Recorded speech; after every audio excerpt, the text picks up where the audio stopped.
the chief of staff, when we woke up very early in the morning and the president was getting ready to go out for a run on a golf course. And he had challenged a reporter to go running with him.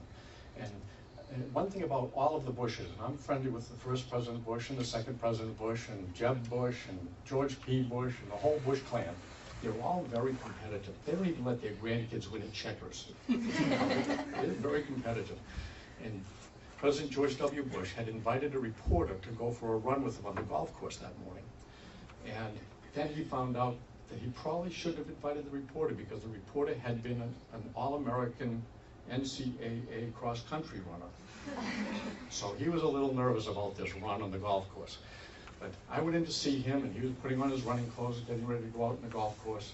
And I could tell he was nervous about it because he kept talking about it. And I said, when you get back, we'll do the CIA briefing, and then we're going to go to the Emma E. Booker School, which was an elementary school in Sarasota, Florida. And it should be an easy day because you'll be talking about leaving no child behind in education.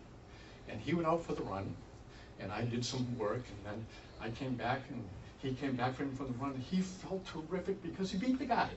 He ran the best time he'd run in a long time, and he felt, oh, he was pumped, he was all excited. He's getting undressed, takes his shower, comes out, we sit down, we do the CIA briefing, and then we drive over to the Emma E. Booker School. And on the ride over, I heard from two people kind of a question. Did anybody hear about a plane crash in New York City?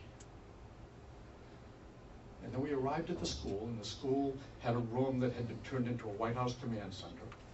And we went into this room, and President Bush went over to the phone and called his national security advisor, Dr. Condoleezza Rice. She was back in Washington, D.C. I went into the classroom where the president was going to be going, and sure enough, I saw all these second graders starting to come into the classroom, and I looked around, and there were words on bulletin boards and book covers, and believe it or not, I saw a word that was misspelled, so I said, put a book cover over it.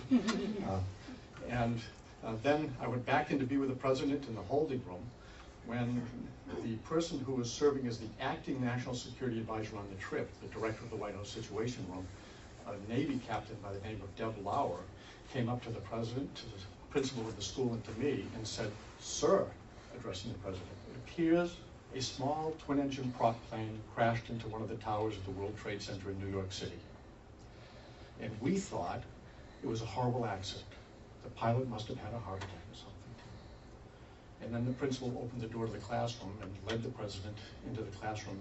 The door shut, and I am standing still in the holding room when Captain Lauer came up to me and said, "Sir, it appears it was not a small twin-engine prop plane, it was a commercial jetliner." And my mind flashed to the fear that must have been experienced by the people on the plane. They had to know it wasn't gaining altitude. I don't know why that's where my mind went, but that's where it went. But that wasn't very long, because a nanosecond later, Captain Lauer came up to me and said, "Oh my gosh, another plane hit the other tower at the World Trade Center." And then I stood at the door, and believe it or not, my mind focused on three letters. UBL. That's what we called Osama bin Laden.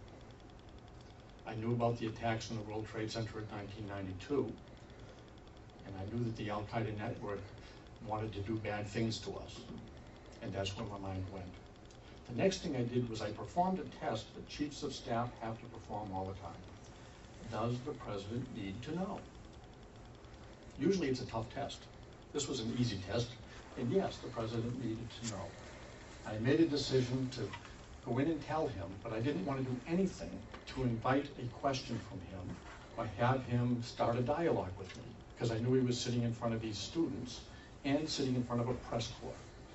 So I chose my words carefully. I opened the door to the classroom. I walked in, and the teacher was sitting in the front of the classroom with the president, and the students were having a dialogue that the teacher was directing. You know, say good morning to the president. "Good morning, Mr. President." The president said good morning back then. So there's this dialogue going back and forth.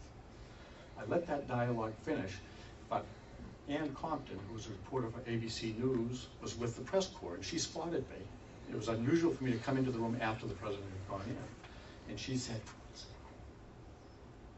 and I said, and she said, and then the teacher instructed the children to get ready to read their book to the president.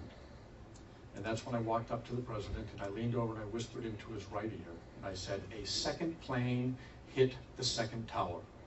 America is under attack.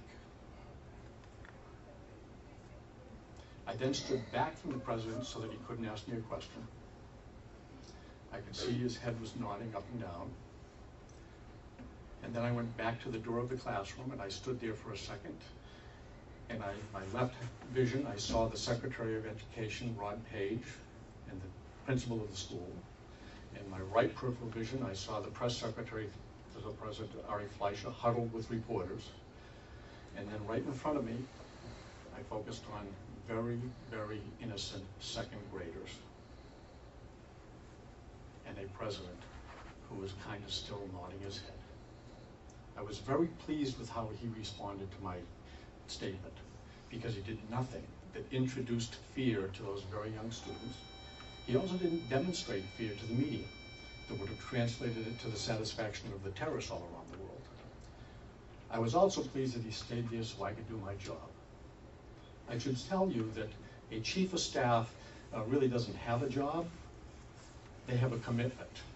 They have code names that begin with the letter P.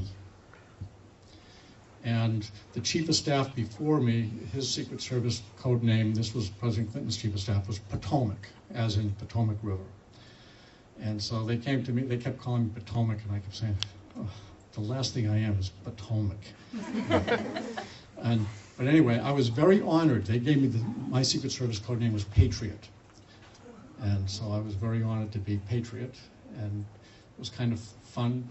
My successor, who was Josh Bolton, who was Deputy Chief of Staff, and then he became the Director of the Office of Management and Budget, and then he became Chief of Staff to the President after I left. His Secret Service name was Fat Boy, P-H. And he is not fat, but he does like Harley-Davidson motorcycles, so he was Fat Boy.